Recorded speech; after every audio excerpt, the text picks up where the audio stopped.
Hello students, this is the chapter 2nd of the SST, The Earth, Our Home. In the previous chapter, we knew about the earth and what is earth. Then in this chapter, we all read about the earth. So let's start.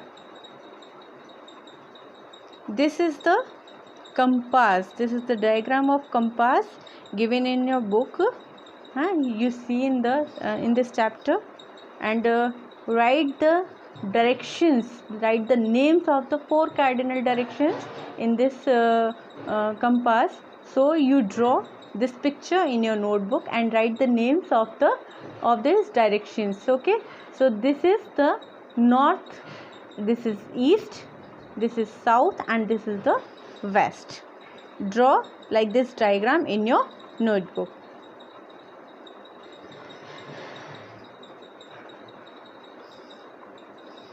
You have read in the previous chapter that the earth is one of the 8 planets that revolves around the sun. It is the common home of human beings and many other living things such as plants and animals. The earth is the only planet that has all necessary conditions of the sustenance of life. There are some reasons behind it. In the previous chapters, you learn about the 8 planets. You learn about the solar system and the 8 planets. So if we learned about the 8 planets, so which are the 8 planets? Okay, remind it. First is Mercury, second Venus, third Earth, and fourth is Mars, fifth Jupiter, sixth Saturn, seventh Uranus, and eighth is Neptune. So these are the 8 planets of the solar system.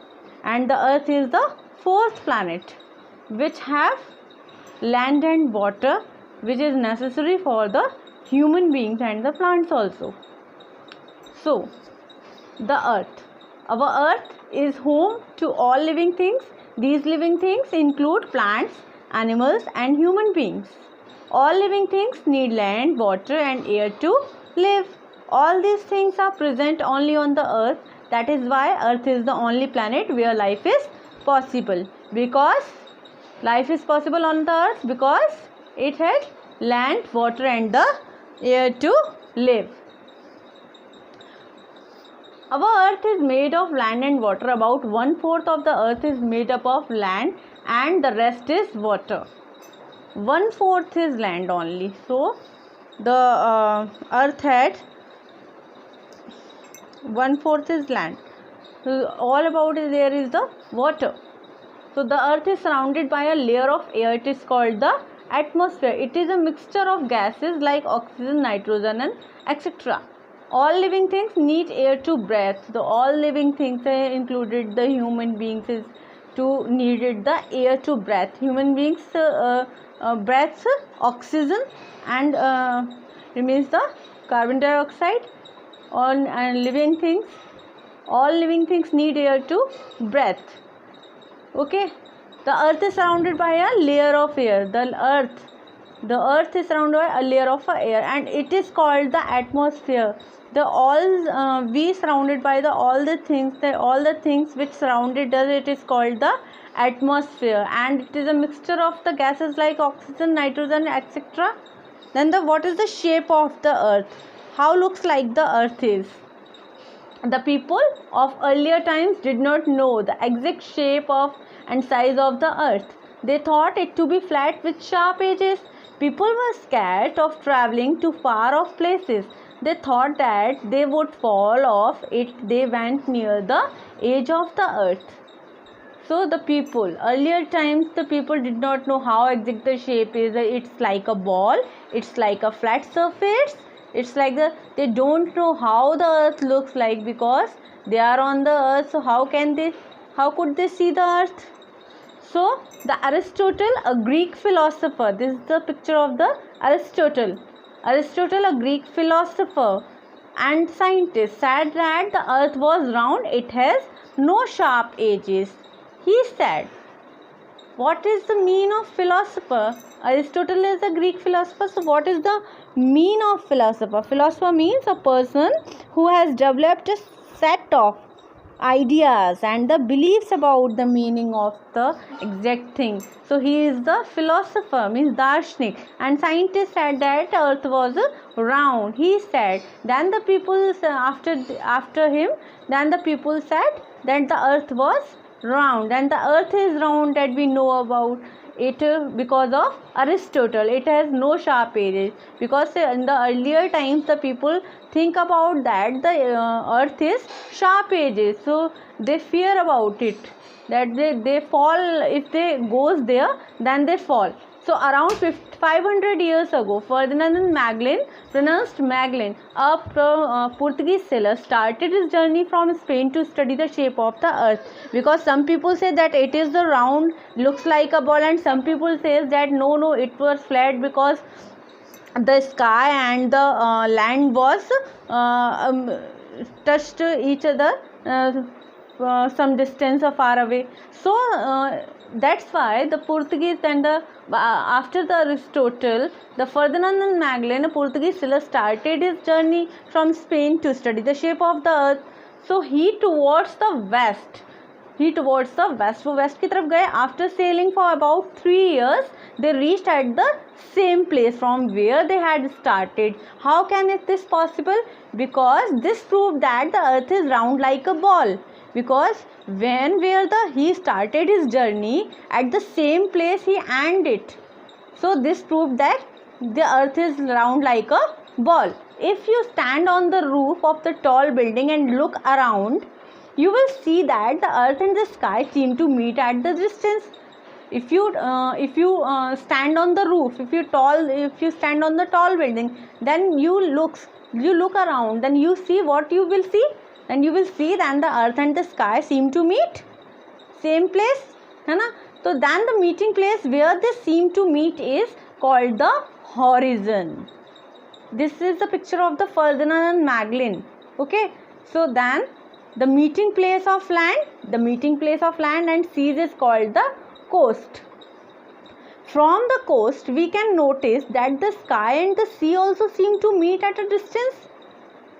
We stand on the coast, so we can notice that the meeting place of land and seas. This is the picture of the land and seas. If we see the far away from the coast, we stand on the coast and see the far away, then what we will see? Then we see that the sky and the seas meet each other. Then the seas meet each other, and looks like that we also, when we stand on the roof and the building, then we see then the sky and the land is also meet each other. So okay, that's why we call that the flats, this meeting place is called the horizon. Actually the sky never meets the land or the sea, it just appears as if they are meeting. The sky and the water seem to meet at the horizon. The movement of the earth. This is the earth. So how we can see that how the earth moves. The earth is like a huge spinning top. It is balanced on 2 points, above and below. The line joining these 2 points is called the axis. Above and below, this is the line, and it's called the axis. The earth spins on this axis. This movement is known as rotation. The earth is like a huge spinning top. This is the huge spinning top. It is balanced on 2 points. Okay, above and below, it's balanced on the only 2 points. The line joining these 2 points is called the axis. So the earth takes 24 hours to complete one rotation. When it rotates, when we take a ball, it's a model of the earth, like when we take the ball in our hand, then we rotate it, then what we will see, then it rotated, then looks like the earth also, right? So when we round the ball and when the earth is round and it rotates, it takes the 24 hours to complete one rotation. Only like this. When it rotates, it takes 24 hours to complete one rotation. So during the rotation, the part of the earth that faces the sun has light and thus has day. Because of this rotation, we can see in the day the sun, and we can see the moon in the night. Because of this, because of the rotation of the earth, because the earth rotates, when the earth rotates in the 24 hours, so we can say that the day and night because of the rotation of the earth. Okay, the part away from the sun receives no light and therefore it has night. The earth rotates from west to east. Thus, the rotation of the earth causes day and night. As the earth rotates round an imaginary line, at the same time, it also moves around the sun. When the earth takes only one rotation, it is called the rotation. Okay, so when the earth rotates around the sun, rotates around the imaginary line like this, when the earth, this is the earth, when it's rotate around the sun, this is called the revolution. This is called the revolution. This fixed path on which a planet moves around the sun is called an orbit. It takes the earth almost 1 year to go around the sun once. During the movement, part of the earth receiving the direct heat of the sun has summer. The other part which does not receive the direct heat of the sun has winter. The revolution of the earth around the sun causes seasons. When we take a ball and a torch, and when we fall the light on the ball in the darkness, then what we will see? And we will see the one part has light and the other part is behind that there is no light.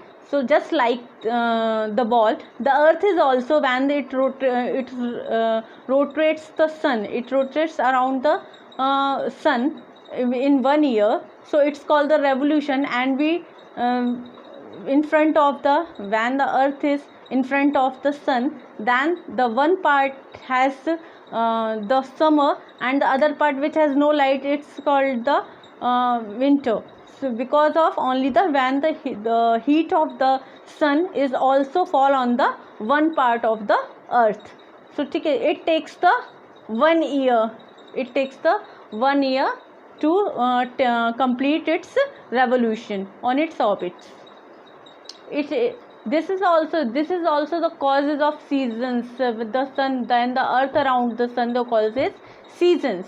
That's why the seasons come in the some months, the winter, summer, rainy season. That's why only the revolution of the earth and the rotation of the earth causes the day and night, and the revolution of the earth causes the seasons.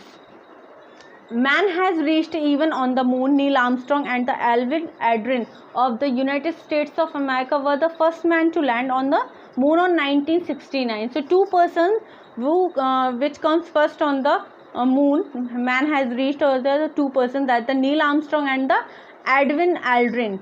Okay, so they took many photographs on the earth. These photographs also show that the earth is round in shape. These two persons, the first is Neil Armstrong and the second is the Alvin Aldrin. These two persons who comes first on the land of the moon and take the photographs of the moon. So looking back, the family of the sun is called the solar system. The earth is planet and it moves around the sun. All living things on earth need land, water and air. Aristotle said that the shape of the earth is round like a ball. The place where the land and the sky seems to meet, it is called the horizon. The meeting place of the land and the sea is called the coast. So this chapter is complete. Okay, you have any doubt, then ask me on the class. Thank you.